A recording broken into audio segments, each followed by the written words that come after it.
হ্যাঁ, এক কথায় প্রকাশের সাজেশন হচ্ছে 2025, প্লাস আমি যে সমস্ত টেস্ট পেপারের আছে, আমি পুরো টেস্ট পেপারটাই সলভ করে দিয়েছি।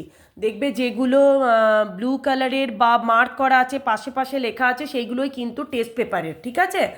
আমি পুরো সাজেশনটা দিয়েছি, এর বাইরে কিন্তু আর আসবে না।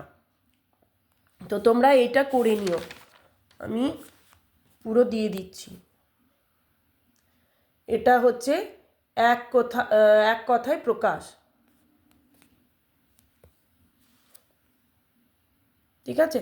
যেখানে কমা সেখানে কমা, যেখানে হর্ষই হর্ষই দীর্ঘিকার, এগুলো সব ঠিক করে তোমরা দেবে, হ্যাঁ?